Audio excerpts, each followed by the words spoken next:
Hai Cinema Lovers, selamat datang kembali di YouTube channel aku. Semoga Cinema Lovers selalu dalam keadaan sehat. Untuk kali ini, aku akan merangkum sebuah film trailer dari Korea Selatan yang berjudul Silence. Sebuah film yang diangkat dari kisah nyata dan kemudian ditulis dalam sebuah novel berjudul Dokani yang ditulis oleh Kong Ji-young. Film yang dirilis di tahun 2011 ini disutradarai oleh Hwang Dong-hyuk dan dibintangi beberapa artis pendukung, diantaranya adalah Gong Yoo sebagai Kang In-ho, Jung Yoo-mi sebagai So Yoo-jin, Kim Hyun-soo sebagai Yeon-do. Film ini bercerita tentang perjuangan seorang guru dalam mengungkap kasus kekerasan seksual yang terjadi di sebuah sekolah tunarungu di Mucin, Gwangju, Korea Selatan. Dan sekali lagi, kekuasaan dan uang telah berhasil membeli sebuah kebenaran. Penasaran kan dengan alur ceritanya? Tapi seperti biasa, sebelum aku bercerita lebih jauh tentang film ini, tak bosan-bosan aku ingatkan kepada Cinema Lovers untuk tekan tombol subscribe, like, dan jangan lupa untuk tekan tombol lonceng agar tak ketinggalan video-video terbaru dari aku. Dan tak usah berlama-lama, ini dia ceritanya.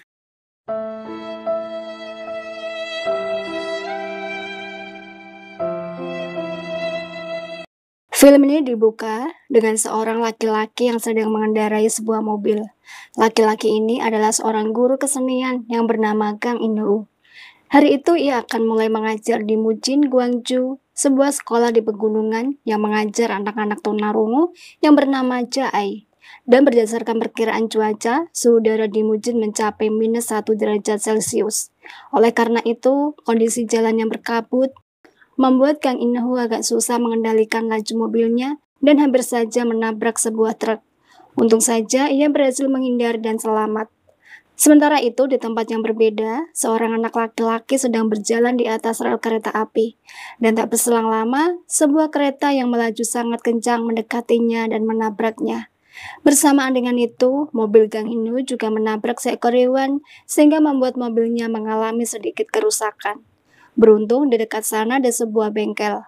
Tapi karena itu merupakan hari pertamanya mengajar dan Kang In-ho tak ingin terlambat sampai di sana. Tak mau menunggu terlalu lama, dengan terpaksa ia berencana membawa mobilnya yang dalam kondisi rusak menuju ke sekolah Jae. Tapi sayang, belum sempat ia menjalankan mobilnya, tiba-tiba saja mobilnya dihantam dari belakang. Seorang wanita muda keluar dari mobilnya.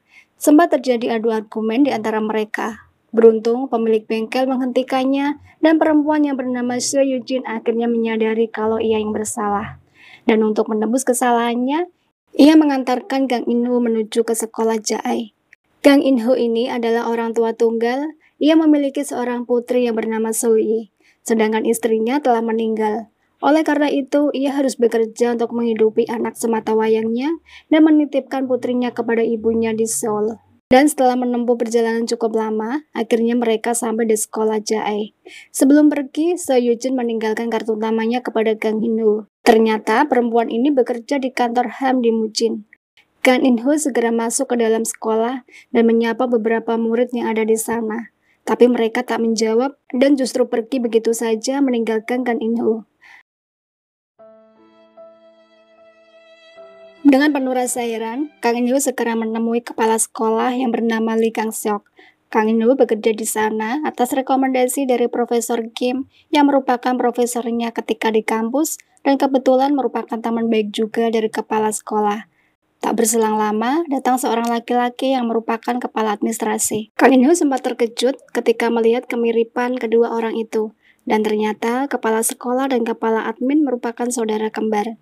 Kepala admin yang bernama Lee Gang-beok kemudian mengajak In-ho untuk keluar dan mengatakan kepada Kang In-ho, sebelum mengajar di sana, Kang In-ho harus membeli jabatannya seharga 50 juta won dengan mengatasnamakan dana pengembangan sekolah. Kang In-ho segera menelpon ibunya, tapi karena ibunya sangat menginginkan anaknya untuk bekerja, ibunya tak keberatan sama sekali dan berkata akan mengusahakan uang tersebut. Dan di hari pertamanya mengajar, Kang In-ho mendapati muridnya yang datang terlambat dengan wajah memar bekas luka. Ia kemudian menanyakan hal aneh tersebut kepada salah satu guru di sana yang bernama Pak Buyun. Pak Buyun berkata kalau anak yang bernama Minsu tersebut sedang menderita depresi sejak kehilangan adiknya yang meninggal karena tertabrak kereta beberapa hari yang lalu. Ternyata anak laki-laki yang tertabrak kereta di awal film tadi adalah adiknya Minsu. Dan Pak Buyun juga meminta agar Kang In-ho tak usah memperdulikan anak-anak tersebut. Mereka terlihat aneh karena mereka merasa tak lengkap dengan kekurangannya. Tapi karena Kang In-ho merasa penasaran terhadap anak-anak tersebut, ia mulai mencari tahu satu persatu tentang murid-muridnya. Dan dari data yang ia dapatkan dari sekolah, ia mengetahui kalau Minsu mempunyai ayah yang cacat mental dan ibunya tak diketahui. Sedangkan Jin Yuri adalah gadis yang menderita cacat intelektual selama 8 tahun dan memiliki nafsu makan yang besar.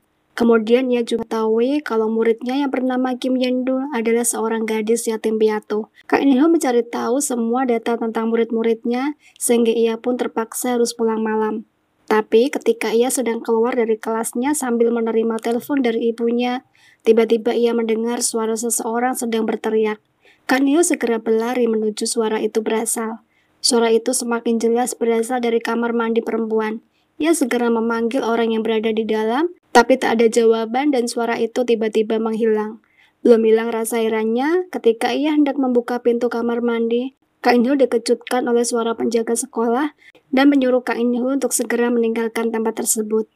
Beberapa hari kemudian, ketika Kang In-ho memasuki ruangan kepala sekolah untuk mengantarkan uang 50 juta won, ia mendapati kepala sekolah sedang berbincang-bincang dengan seorang petugas kepolisian yang bernama petugas Jang, dan mengatakan kepada Kang In-ho kalau memberikan dana pengembangan sekolah bukanlah hal yang melanggar hukum. Kang In-ho juga melihat ketika guru Pak Buyun mengajar Minsu, dan katanya Minsu bersalah karena telah meninggalkan asrama di malam hari secara diam-diam. Pak Buyun khawatir kalau kejadian seperti adiknya menimpa Minsu. Oleh karena itu, ia menghukum dengan memukulinya. Sebenarnya Kang In-ho mulai curiga dengan perilaku di sekolah itu. Di sana kekerasan dianggap suatu hal yang biasa. Begitu juga ketika pengawas asrama yang bernama Yoon Jae kepergok sedang menyiksa Yundu dengan memasukkan wajah bocah tak berdosa itu ke dalam mesin cuci. Ia bilang ia sedang mendidik mereka. Karena sepulang sekolah, anak-anak berada di bawah pengawasan dan tanggung jawabnya, sehingga sempat terjadi adu argumen antara Kang In-ho dengan pengawas tersebut. Kang In-ho lalu teringat akan So Yu-jin yang bekerja di kantor HAM dan menelponnya. Mereka segera membawa Yundu ke rumah sakit. Kang In-ho lalu menceritakan hal-hal aneh yang terjadi di sekolah kepada So Yu-jin. Dan keesokan harinya, Kang In-ho menemui kepala sekolah dan kepala admin. Mereka bilang pengawas Jun Jae menyesal atas apa yang ia lakukan dan hendak meminta maaf kepada Yundu. Akan tetapi, ia tak menemukan Yundu di asrama. Kang In-ho lalu bercerita kepada kepala sekolah kalau ia membawa Yundu ke rumah sakit karena kondisinya yang serius. Sementara itu, di tengah kondisinya yang terluka, Yundu menceritakan apa yang dialaminya kepada So Yu-jin, sehingga So Yu-jin memutuskan untuk mengajak Kang In-ho bertemu dan berbicara. So Yu-jin mengatakan kalau Yundu hampir diperkosa oleh kepala sekolah. Awalnya Kang In-ho tak percaya karena ia tahu betul siapa kepala sekolah. Tapi setelah So Yu-jin menunjukkan sebuah surat yang ditulis Yundu untuknya, Kang In-ho menjadi percaya. Yundu juga bercerita, tak hanya kepala sekolah yang berlaku biadab seperti itu. Akan tetapi, kepala admin dan seorang guru yang bernama Pak Bo-hyun juga melakukan pelecehan kepada murid laki-laki. Dan pengawas sekolah Yoon Jae ternyata adalah anak adopsi pendiri sekolah Jae. Dengan kata lain, pengawas adalah adik tirinya kepala sekolah, tapi mereka juga menjalani hubungan gelap. Dan pengawas itu mengira Yundu yang telah merayu kepala sekolah. Oleh karena itu, kenapa ia sampai menyiksa Yundu? Setelah mendengar hal itu, Kang In-ho menjadi sadar kalau Yundu dalam bahaya. Ia segera mengajak So Yu-jin untuk kembali ke rumah sakit. Akan tetapi setelah sampai di sana, ternyata Yundu sudah tak ada di tempat tidur. Untung saja, So Yu-jin berhasil menemukan Yundu yang bersembunyi di dalam lemari. Dan sepulang dari rumah sakit, So Yu-jin dan Kang In-ho membawa Yundu ke kantor HAM. Dan di sana Yundu menceritakan apa yang dialaminya selama di sekolah tersebut. Ia juga menceritakan hari di mana ia akan diperlakukan tak sepantasnya oleh kepala sekolah. Beruntung Yundu berhasil melarikan diri dan bersembunyi di toilet wanita. Tapi kepala sekolah berhasil menemukannya. Kang In-ho lalu teringat kejadian malam itu waktu ia mendengar suara aneh di toilet wanita. Ternyata itu Yundu. Beruntung suara Kang In-ho waktu itu berhasil menggagalkan niat biadabnya kepala sekolah. Yundu juga bercerita kalau ia melihat dan menyaksikan sendiri ketika kepala sekolah sedang melakukan tindakan biadab itu kepada Yuri. Dan dengan menggunakan bahasa isyarat, kepala sekolah juga mengancam Yundu jika ia membocorkan semua, maka ia akan membunuhnya. Sementara itu, So Yujin yang ingin memperjuangkan nasib anak-anak tersebut dengan membawa hasil rekaman video, ia pergi ke kantor Departemen Pendidikan untuk mengadukan dan memecat oknum-oknum yang terkait. Tapi pihak Departemen Pendidikan mengatakan kalau itu bukan wewenangnya. Kejadian itu berlangsung di luar jam pendidikan. Jadi itu merupakan wewenang Departemen Kesejahteraan Balai Kota. Padahal So Yujin sudah mengadukan hal tersebut ke Balai Kota. Tapi mereka berkata kalau itu wewenang Departemen Pendidikan. Merasa tak mendapatkan keadilan, So Yujin lalu mendatangi kantor polisi. Tapi petugas Jang mengatakan kalau kepala sekolah adalah seorang penatua di gereja Mujin. Sebagai umat yang taat, tak mungkin ia melakukan hal tersebut. Lagi pula kepolisian tak bisa begitu saja menerima pengaduan dari anak-anak tunarungu meskipun mereka membuat video. Setelah mendengar itu, So Yujin menjadi marah, tapi ia tak bisa berbuat apa-apa. Dan ketika ia hampir saja kehilangan harapan, tiba-tiba saja ponselnya berbunyi dan mengabarkan kalau sebuah stasiun TV di Seoul bersedia untuk menayangkan hasil rekaman video tersebut. Sementara itu, kepala sekolah dan guru Park Bo-yoon yang telah kehilangan jejak atas keberadaan Yuri dan Yendu mulai menyiksa Min-soo. Beruntung, Kang In-ho datang tepat waktu dan menyelamatkan Min-soo dan meminta kepada Min-soo untuk menceritakan semua yang telah ia alami selama ini di depan petugas HAM dan mereka merekam pernyataan Min-soo. Dengan wajah ketakutan, Min-soo menceritakan tindakan biadab guru Park Bo-hyun yang telah melecehkan dirinya dan juga adiknya. Mereka dipaksa menuruti nafsunya dan jika menolak mereka akan dipukuli. Min-soo tak tahan ketika melihat apa yang guru itu lakukan kepada adiknya. Tapi ia tak bisa berbuat apa-apa karena ia jatuh pingsan setelah diajar oleh Park Bo-hyun. Dan ketika sadar, ia sudah tak mendapati adiknya berada di situ lagi. Dan ketika ia hendak mencari adiknya, Park Bo-hyun sudah terbangun dan kembali melecehkan Min-soo. Dan itu merupakan yang kesekian kalinya Min-soo telah dilecehkan olehnya. Dan karena rekaman itu disiarkan secara langsung dari stasiun TV Seoul, sehingga memancing emosi banyak orang dan mengetuk para pelaku. Petugas kepolisian kemudian membawa ketiga pelaku tersebut. Petugas Jang mengatakan agar mereka menuruti perintahnya dan meminta kepala sekolah untuk menyewa pengacara terhebat. Karena jika ia tak menangkap mereka, maka yang kehilangan pekerjaan bukan hanya dia, tapi atasannya juga. Dan karena kasus ini telah mengundang keributan massa, ada yang pro dan kontra. Kepala sekolah dan kepala admin banyak mendapat dukungan dari para aktivis gereja. Tapi kaum difabel tak mau kalah. Dengan segala keterbatasan, mereka mendukung korban-korban dan mengutuk perbuatan pelaku. Di hari pertama persidangan, Kang In-ho dan So Yujin harus menerima perlakuan tak enak dari istri Lee Gang-sok, sehingga memancing keributan. Istri kepala sekolah ini menampar bahkan meludahi wajah Kang In-ho. Dan karena kasus ini, Kang In-ho harus kehilangan pekerjaan, tapi ia tak menyesal dan merahasiakannya kepada ibunya. Ia tak ingin ibunya kecewa karena telah menjual rumahnya demi untuk membayar dana pengembangan sekolah untuknya. Dan di hari kedua persidangan, dengan didampingi pengacara masing-masing, mereka berusaha mencari keadilan dan pembelaan. Dan karena korban dan pendukungnya kebanyakan adalah tunarungu, akhirnya pengadilan mendatangkan seorang penerjemah. Saksi pertama adalah Oh Jing-sik yang merupakan penjaga sekolah. Ia memberikan sumpah palsu dan mengatakan bahwa ia tak pernah sama sekali melihat kejadian pelecehan selama ia bekerja di sana. Tapi sang pengacara korban membeberkan data yang berhasil ia temukan. Diketahui kalau Oh Jing-suk dulunya bekerja di SD Mujin, tapi karena ketahuan mencuri, akhirnya ia dikeluarkan dan menjadi pengangguran. Kemudian lewat rekomendasi dan dengan membayar uang yang mengatasnamakan dana pengembangan sekolah, ia pun masuk ke sekolah Jae. Sudah pasti ia akan melakukan apa saja termasuk menutupi kebenaran karena ia tak mau kehilangan uang dan pekerjaannya. Oh Jing-sik hanya diam saja mendengar pernyataan pengacara tersebut. Kemudian saksi kedua adalah seorang dokter yang memeriksa Yundu dan Yuri. Dan sama seperti penjaga sekolah, dokter tersebut juga memberikan keterangan palsu. Ia mengatakan kalau selap udara Yundu sudah robek. Padahal kita tahu kalau Yundu belum sempat diperkosa dan ia hanya dilecehkan. Dokter itu juga mengatakan kalau kondisi Yuri yang tak seperti korban-korban pemerkosaan lainnya. Ia masih bisa makan banyak dan tenang. Padahal kita tahu kalau Yuri memang mempunyai hobi makan.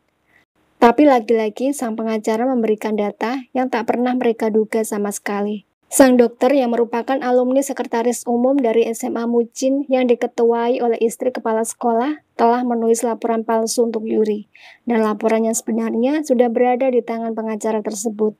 Dan persidangan selanjutnya adalah pemeriksaan korban-korban. Di depan pengadilan, Yuri mengatakan kalau ia telah diperkosa berulang-ulang oleh kepala sekolah, kepala admin, dan guru park, dimulai sejak ia kelas 3. Dengan iming-iming imbalan uang, setiap kali kepala admin beok melakukannya. Setiap kali Yuri ingin kabur, Lee Gang Beok pasti akan mengikat tangan dan kakinya, sehingga Yuri tak bisa berbuat apa-apa. Karena merasa terjepit atas pernyataan yang diberikan anak-anak itu, akhirnya mereka memberikan tawaran untuk berdamai. Bahkan dengan memanfaatkan Profesor Kim, mereka juga memaksa Kang In-ho untuk tak ikut campur dalam masalah kasus ini. Dengan iming-iming uang dan pekerjaan yang bagus di Seoul, mereka berusaha mempengaruhi Kang In-ho. Karena mereka tahu Kang In-ho sedang butuh banyak uang untuk membiayai anaknya yang sakit-sakitan. Tapi Kang In-ho menolak. Dan setelah para pelaku itu berhasil mempengaruhi keluarga Yuri untuk mau menempuh jalan damai, sekarang harapan mereka tinggal Yundu. Kang In-ho berusaha meyakinkan Yundu untuk percaya diri di persidangan. Tapi tiba-tiba ibu Kang In-ho datang dan menyuruh Kang In-ho untuk tak ikut campur. Ia menyuruh anaknya untuk lebih fokus kepada anaknya Solyi daripada mengurus anak-anak itu.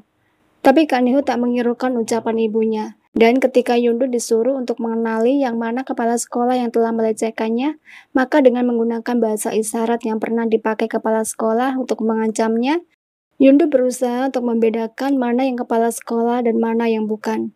Dan benar saja, ketika Yundu memancingnya dengan menggunakan bahasa isyarat itu, tiba-tiba ekspresi kepala sekolah berubah. Dan Yundu juga disuruh membuktikan pernyataannya kalau ia mendengar suara musik ketika kejadian itu berlangsung. Mana mungkin Yundu yang tak bisa mendengar bisa memberikan pernyataan itu. Dengan melakukan tes musik, Yundu berhasil membuktikan meskipun ia tuli, tapi ia memiliki kelebihan bisa mendengarkan musik dengan baik. Pernyataan itu mengejutkan pihak pelaku dan membuat pendukung Yundu bangga dan bahagia dengan sikap Yundu. Kejadian itu telah membuat ibu Kang In-ho berubah pikirannya. Dan ia pun merestui anaknya untuk membantu anak-anak tersebut. Dan lagi-lagi kekuasaan dan uang berhasil membungkam keluarga Min-soo, sehingga membuat Min-soo tak dapat meneruskan persidangan. Mengetahui hal itu, Min-soo marah dan kecewa terhadap Kang In-ho. Padahal Kang In-ho telah berjanji untuk membantunya.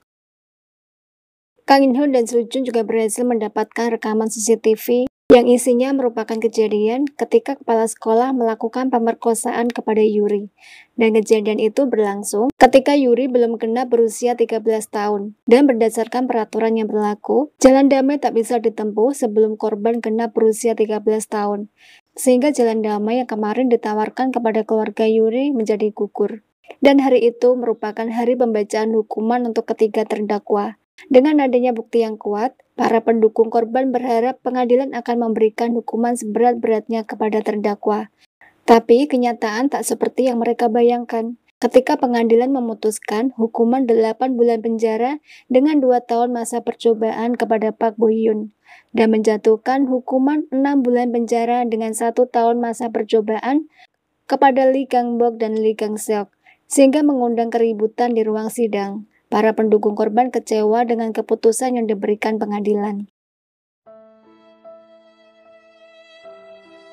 Karena merasa tak mendapatkan keadilan, Min-soo memilih untuk membalaskan dendam atas kematian adiknya dan menghukum Park Bo-hyun dengan caranya sendiri, sehingga membuat Kang In-ho mengurungkan niatnya untuk kembali ke Seoul. Sementara itu, Park Bo-hyun yang sedang dalam kondisi mabuk setelah merayakan kemenangannya bersama Lee Gang-bok dan Lee Gang-seok serta pengacara Wang dihadang oleh Min-soo di tengah jalan. Min-soo menusuk dan membawa Park Bo-hyun ke tengah rel kereta api. Meskipun sempat terjadi adu pukul di antara mereka berdua, namun berakhir dengan kematian Min-soo dan Park Bo-hyun secara mengerikan. Mereka tertabrak kereta yang melintas. Kang In-ho dan So Yoo-jin yang datang terlambat hanya bisa melihat Min-soo meninggal dalam kondisi mengenaskan. Dan berita kematian Min-soo memancing para pendukungnya untuk melakukan demonstrasi. Mereka mengutuk perbuatan hakim yang telah menerima suap dari para pelaku. Demi uang, hakim juga telah membuat Min-soo mengakhiri hidupnya. Mereka juga melempari mobil hakim dengan telur sehingga menyebabkan polisi turun tangan. Dan tiba-tiba saja, dengan membawa foto Min-soo, Kang In-ho juga ikut turun ke jalan dengan mengatakan, "Nama anak ini Min-soo. Dia tak bisa mendengar dan tak bisa berbicara secara berulang-ulang sambil memeluk foto Min-soo, sehingga membuatnya ikut diamankan oleh polisi." Setahun kemudian, pasca kejadian tersebut, Kang In-ho telah kembali dan bekerja di Seoul. Sementara itu, si Yoo-jin masih terus berjuang untuk naik banding demi memperjuangkan kebenaran. Dan karena kasus itu, banyak pihak yang bersimpati terhadap anak-anak tunarungu lainnya yang telah keluar dari sekolah Jae. Mereka menyediakan tempat tinggal dan makanan. Yuri dan Yundu menjadi semakin percaya diri, dan meskipun mereka merupakan korban pelecehan, tapi mereka merasa tak berbeda dengan teman-teman lainnya, dan mereka pun semakin dihargai. Dan film pun selesai.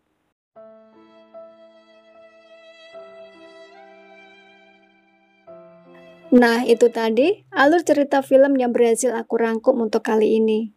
Sekali lagi aku ingatkan kepada cinema lovers, kalau konten ini merupakan full spoiler. Aku sangat merekomendasikan kepada cinema lovers untuk menonton film ini secara utuh, karena banyak sekali pelajaran yang bisa kita ambil dari film ini. Sampai jumpa di rangkuman film-film selanjutnya. Terima kasih, jaga diri baik-baik, and see you!